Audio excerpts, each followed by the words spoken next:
बिस्मिल्लाहिर्रहमानिर्रहीम। अस्सलाम वालेकुम। महमूद असीर शाही एडवोकेट और आप देख रहे हैं लीगल इश्यूज।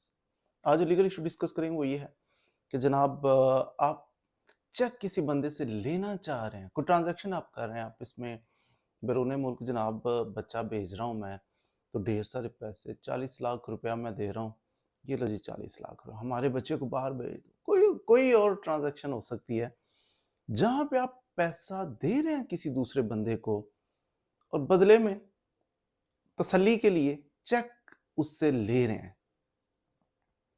अब आप बड़े कॉन्फिडेंट हैं कि जनाब मैंने तो इससे चेक ले लिया है, कल को अगर ब्लंडर करेगा, मेरे पैसे खा जाएगा, तो चेक तो है ना मेरे पास, पर्चा करवा देंगे इस पे जनाब, एफआईआर दर्ज हो जाएगी, फिर जेल जाएगा।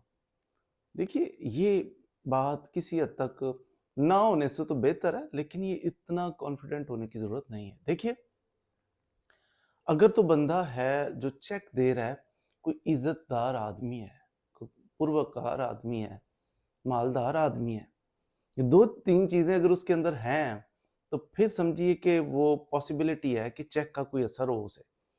तो अगर कोई नौसरबाज है, अगर वो चेक दे रहा है लेकिन उसके आप समझते हैं उसके बैंक में ऑलरेडी पैसा कोई नहीं है, तो फिर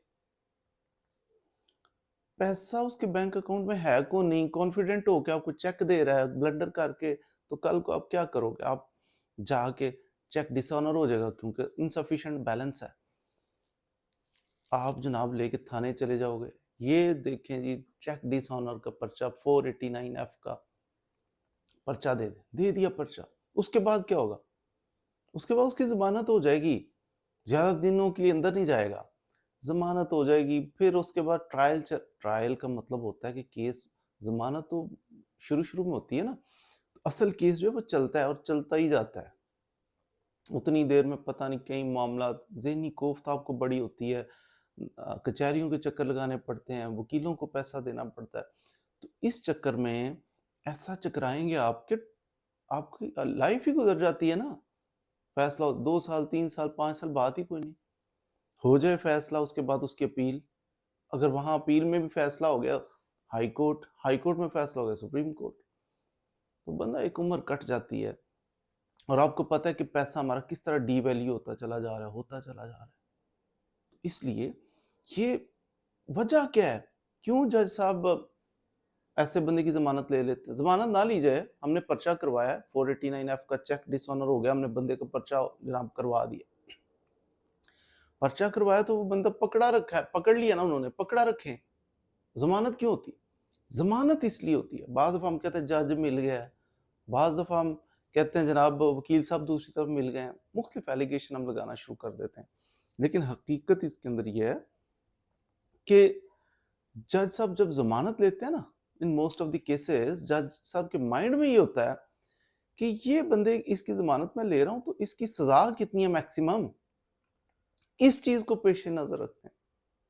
अगर किसी केस की टोटल सज़ा 2 साल, 3 साल, 4 साल है, तो जज साहब उस चीज़ को पेश ना, टोटल सज़ा अगर 3-4 साल है, उसमें से इस बंदे को ट्रायल से पहले केस का फैसला होने से पहले हम 2 साल जेल में रखे हैं, बाद में जाके ये बरी हो जाए, फैसला हो जाए असल केस का, तो फिर ये 2 साल वापस कौन करेगा?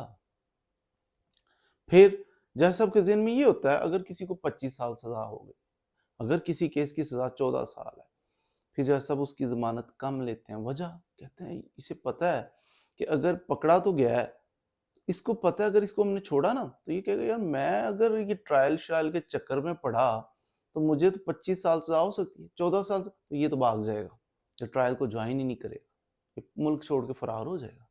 इसलिए डर है कि ये बंदा भाग जाएगा, तो पॉसिबिलिटी है इसके भागने की, इसलिए हम इसको इधर ही रहने देते हैं, इसको छोड़ते नहीं है ज़मानत पे। तो क्योंकि चेक का जो केस होता है उसमें सज़ा कम होती है। मैंने अर्ज़ किया ना 3-4 साल सज़ा हो तो जज साहब उसको लाइट लेते हैं कि 3-4 साल टोटल सज़ा हो, तो उसमें से अब इसको क्यों फ़िज़ूल में अंदर रखें, जबकि केस अभी साबित होना बाकी है, साबित होना भी है कि नहीं होना। इसलिए ज़मानत चेक के केसों में हो जाती है। जब चेक के केसेस में ज़मानत हो जाती है, तो फिर आप मायूस हो जाते हैं कि यार ये क्या हुआ? मेरा तो इतने करोड़ रुपया था, चेक डिसऑनर हुआ है, यही तो मेरे पास उम्मीद थी। वो भी ज़मानत हो गई, बाहर फिर रहा है, वो अपना बिज़नेस कर रहे हैं, एन्जॉय कर रहे हैं। फैक्ट्स मैं आपके गोशगुजार पहले कर देता हूँ कि होता क्या है अदालतों में, ये होता है।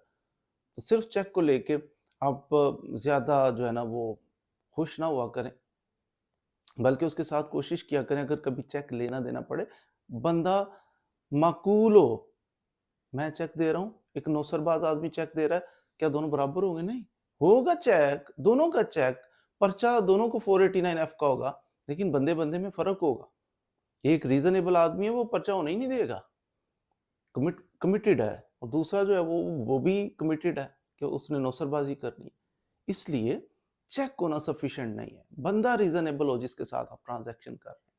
फिर दूसरी चीज़, आप उससे चेक तो ले रहे हो, साथ कुछ स्टाम्प पेपर लिख लो। स्टाम्प पेपर के ऊपर 4 लफ्ज़ लिख लो कि ये फलाँ-फलाँ ट्रांज़ैक्शन थी, इतने पैसे हमने इसको दिए, इतने पैसे हमने इससे लिए, तो वो जनाब ये मामला है। इस इंग्रीडिएंट्स होते हैं ना 489F के, चेक डिसऑनर के पर्चे के कुछ इंग्रीडिएंट्स होते हैं कि कहते हैं कि ये लोन ले रहा है, इस बंदे ने हमसे लोन लिया है, बदले में हमको चेक दिया है। लिख लें 2-4 लाइनें, क्या हो गया? कल को कोई और बहाना नहीं चलेगा। फिर अगर बहाना लगाएगा कि चेक मेरा चोरी हो गया था, इन्होंने छीन लिया था, तो स्टाम्प दिखा दें कि ये देखें, चेक तो चोरी हो गया, तो ये स्टाम्प जो इसने अंगूठा लगाया हुआ है, इसने साइन किए हुए हैं, ये क्या है? उसके ऊपर लिखा हुआ है कि इसने हमसे पैसे लिए थे, बदले में ये cheque number so and so फलां बैंक का। तो वो फिर थोड़ा-सा और तक़वियत मिलेगी आपके केस को। तो कोशिश करें कि जब भी कोई ट्रांज़ैक्शन करें, एक तो रीज़नेबल बंदे के साथ करें, और दूसरा करते हुए माली मामलात को हमेशा लिख लें। चेक उससे आपने ले लिया, साथ तहरीर भी बना लें, 2 गवाह डाल लें, ताकि वो कल को मुकर ना सके और आपके पैसे ज़ाया। उम्मीद है आज आपने चेक के बारे में कुछ एहतियातें सीख ली होंगी। मज़ीद वीडियोज़ के लिए मेरे साथ रहिए। Thank you very much.